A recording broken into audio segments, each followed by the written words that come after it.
Terima kasih Anda masih bersama kami. Bagi Anda yang baru saja bergabung, kami hadirkan kembali 3 berita utama hari ini.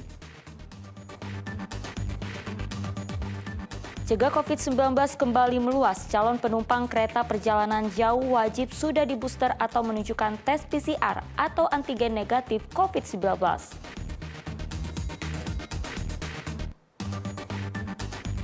Alih-alih bisa hilangkan gangguan makhluk halus, pejabat PDAM Solo mencabuli remaja putri hingga belasan kali.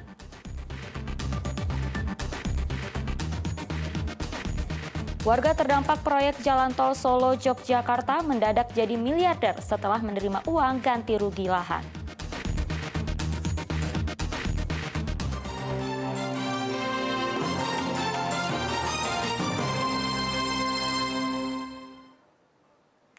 Warga desa Granting, Jogonalan di Kabupaten Klaten mendadak jadi jutawan hingga miliarder usai menerima uang ganti rugi lahan. Salah satu warga mengaku akan menggunakan uang tersebut untuk mengembangkan pesantren.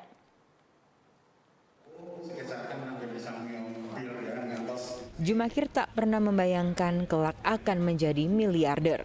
Hari Selasa, ia menerima uang dalam jumlah banyak sebesar 2,4 miliar rupiah sebagai uang ganti rugi lahan proyek pembangunan jalan tol Solo-Yogyakarta. Jumakir bersama sejumlah warga desa Granting, Jogonalan di Kabupaten Klaten menerima uang ganti rugi lahan di kantor desa hari Selasa. Jumakir mendapat uang ganti rugi atas lahan sawah seluas 2.540 meter persegi. Jumakir mengaku uang sebanyak itu sebagian akan digunakan untuk mengembangkan pesantren. Saya punya rumah Quran pesantren. Yang utama nanti saya mau bikin pondok pesantren. Karena di rumah saya ada 130 santri, ini pendaftaran 20, berarti 150. Yang ibu-ibu ada 26. Badan Pertanahan Nasional Klaten membayarkan uang ganti rugi 29 bidang tanah yang terdampak proyek tol sebesar 29 miliar rupiah.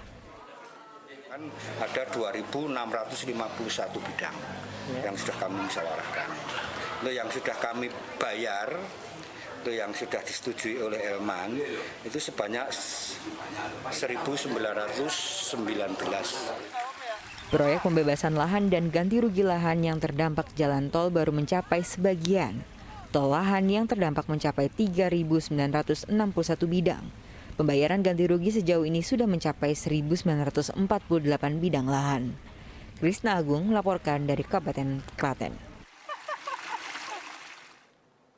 Ya, Sekolah Dasar Negeri Peleburan 02 di Kota Semarang masih kekurangan peserta didik.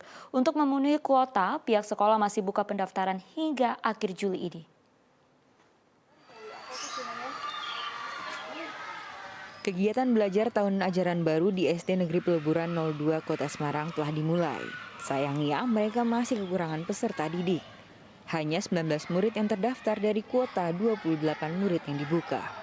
Kepala SDN Peleburan 02 mengatakan faktor banyak sekolah dasar di lingkungan ini membuat sekolahnya sulit mendapatkan murid. Faktornya karena 4 sekolah berdekatan. Jadi di 4 sekolah yang berdekatan ini mereka mendaftarkan putra-putrinya di 4 sekolah yang berdekatan, makanya kami kekurangan siswa, belum memenuhi kuota. Kuota seharusnya 28 kuotanya, kami 19, jadi kurang 9. Tidak hanya tahun ini, tahun sebelumnya SDN Peleburan 02 juga kekurangan peserta didik. Tahun lalu hanya ada 15 murid yang terdaftar. Pihak sekolah masih membuka pendaftaran untuk peserta didik baru sampai akhir Juli ini. Tahun ajaran baru dimulai dengan masa pengenalan lingkungan sekolah selama 3 hari.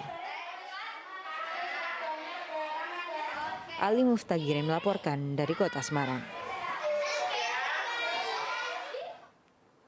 Pemerintah Kota Salatiga terus menggalakkan upaya memberantas penyakit kuku dan mulut dengan menyemprotkan cairan disinfektan di kandang-kandang ternak milik warga.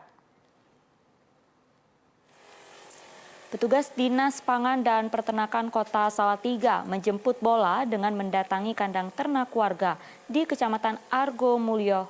Petugas menyemprotkan cairan disinfektan dari satu kandang ke kandang lain. Petugas juga mendatangi kandang isolasi berisi ternak yang terjangkit penyakit mulut dan kuku.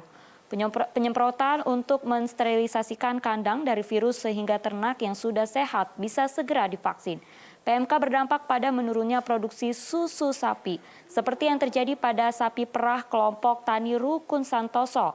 Ada 46 sapi yang terjangkit, dari biasanya bisa produksi 10 liter susu per sapi. Kini hanya bisa mendapat 8 liter susu per minggu.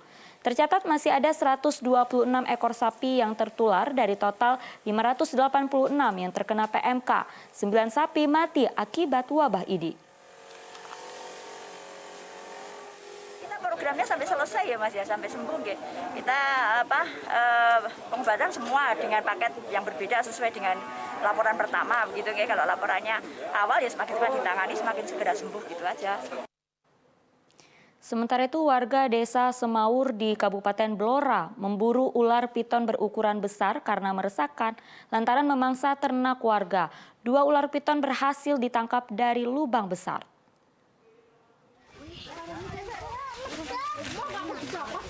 Warga bersama petugas damkar bergotong royong memburu ular piton di Sungai Desa Semaur, Kecamatan Ngawen, Blora, Selasa sore. Warga mengincar sejumlah lubang yang diduga tempat ular bersarang. Warga memancing ular keluar lubang dengan teknik sederhana, yakni mengepulkan asap ke dalam lubang. Dan benar saja, 1 ular piton berukuran besar dengan panjang sekitar 5 meter keluar dari sarangnya. Keberadaan ular piton belakangan meresahkan warga desa karena sejumlah ternak tiba-tiba hilang. 2 lagi yang tangkap di sini. Warga sangat ketakutan Mas ya? Sangat ketakutan sekali. Dan alhamdulillah sekarang sudah ketangkap. Jadi benar di dalam ada 2 ular, mungkin mereka sedang bermain karena yang satu tadi ini ada bukti kelupasnya kulitnya. Beberapa hari sebelumnya, warga juga menangkap seekor ular piton berukuran lebih dari 4 meter di lokasi yang sama. Arif Nur melaporkan dari Kabupaten Blora. Sejumlah musisi menggelar festival musik keroncong di destinasi wisata religi Kelenteng Sampokong, Semarang. Musik keroncong akan terus diperkenalkan di sejumlah destinasi wisata agar dicintai generasi muda.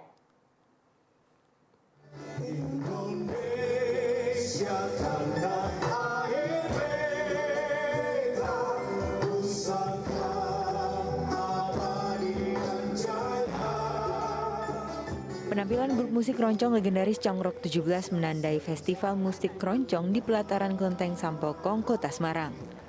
Penonton kian terhipnotis saat grup ini mengiringi penyanyi senior Enda Laris.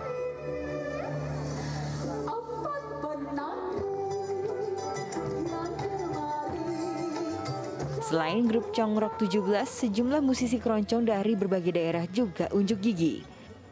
Festival musik keroncong sengaja digagas pemerintah Kota Semarang untuk menarik minat kaum muda. Sebagai bentuk dukungan, pemerintah Kota Semarang menyerahkan secara simbolis kartu kepesertaan BPJS Ketenagakerjaan kepada para musisi dan penyanyi keroncong dari berbagai kelompok. Dulu kami berusaha untuk mengajak seniman untuk mengikuti program asuransi misalnya. Itu sekarang sudah mulai terjadi. Bahkan teman-teman pengamen itu juga bagian dari pemusik-pemusik keroncong yang ada di jalanan. Itu pun nanti bisa terdaftar semuanya di sini. Teman-teman dari apalagi pariwisata, kemudian Mas Adi sendiri, saya kira kita sudah pengen memberikan nilai perhatian kepada teman-teman seniman.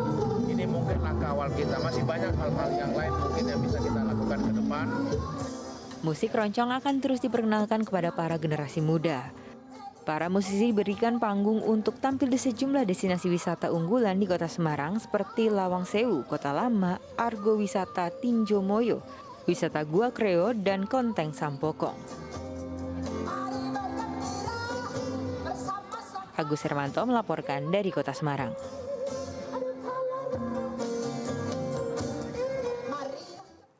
Ya, informasi tadi mengakhiri jumpa kita hari ini. Atas nama rekan yang bertugas, saya Auriga Agustina mengucapkan terima kasih atas kebersamaan Anda.